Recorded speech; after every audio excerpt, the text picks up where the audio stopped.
Hello, welcome to Monster Hobbies Hobby Corner. My name's Trevor Ursulescu, and tonight we'll be making some Warhammer Tomb Kings provided by the Games Workshop. So I hope you stick around and enjoy the show.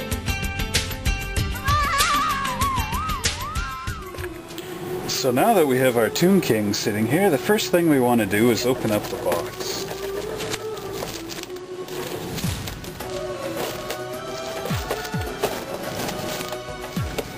Now, like all plastic model kits, inside the box you'll find a set of sprue and trees with all the little parts on them. You can see the skulls and the body parts and the tombstones and everything. And now, looking at these parts, we'll try to determine what we want our army to have. So here's the guy's body parts. Then I got maces, swords, axes, and a long sword, as well as all these other spears up here. Okay, I've searched through the parts and separated them out.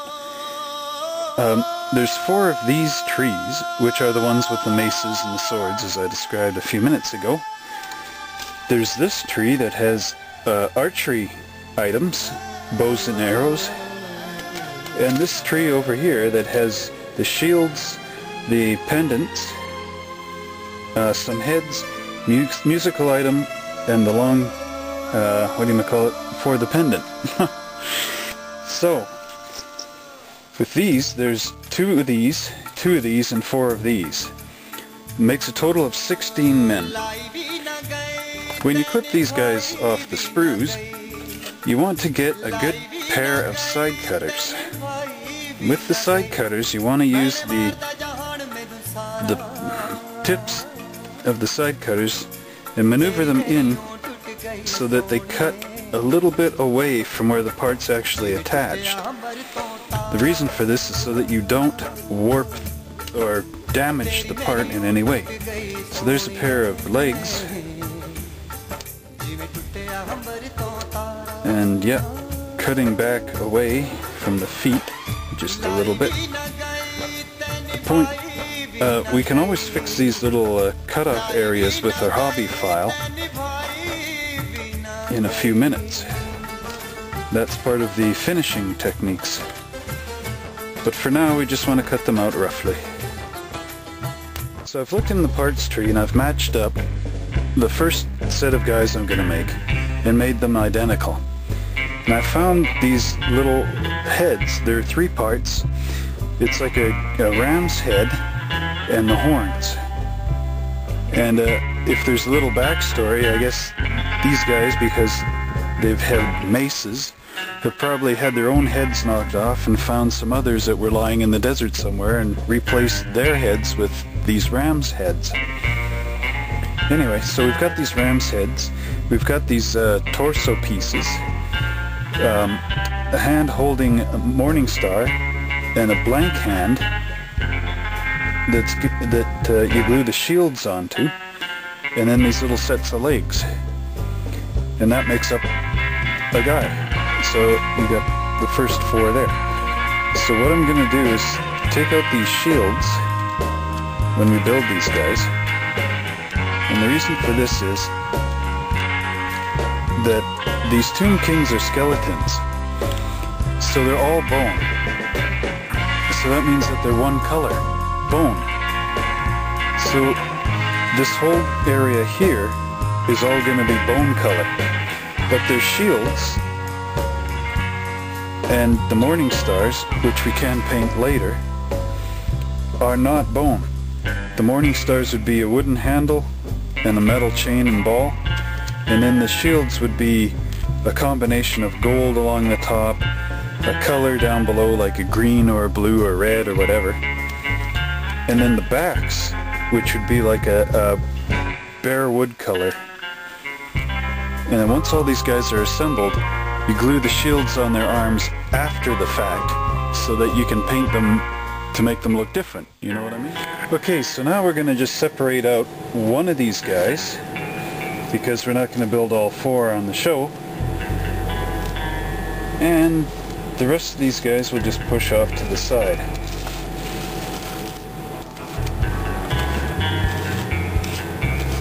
Now that being done, we're gonna start by filing down some of the little bumps in the bottoms of the feet. So now with the file, there's teeth on there that are pointed in a direction. Most files work on the push, so that all the teeth are sort of facing forward. And you want to carefully watch what you're doing and file the feet down flat. You also want to come up on the top here where their legs are going to attach to the torso, and you want to flatten that down so it's nice and smooth. Same within here. Now you got to be careful, there's a little bit of spine pointing out the bottom here. So you just want to take off enough off the torso to make sure that, you know, it's where it was attached to the tree is nice and clean and out of the way. And you can also scrape a little with your hobby knife too. Now there's seam lines that run up the rib cages. You want to carefully drag the knife over. You just want to file or scrape enough so that they're nice and smooth. And there's one across the neck, I think, here, and another here. The reason why there's seam lines is because these parts are made like a sandwich. So you got a top and a bottom that go together, and then the plastic is squished in between, and when they pull them off, you have your part sitting there. But there's a seam line, what they call a male and a female mold. So because a real bone does not have a seam up the middle of it, you want to scrape these until everything's nice and flat and smooth. Make sure you go inside as well.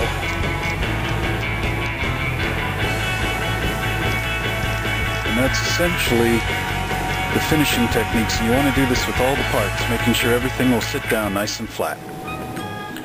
Okay, I've gotten halfway through scraping these parts, and I realized that I should explain a few things on using your tools. So first off, we have the hobby knife.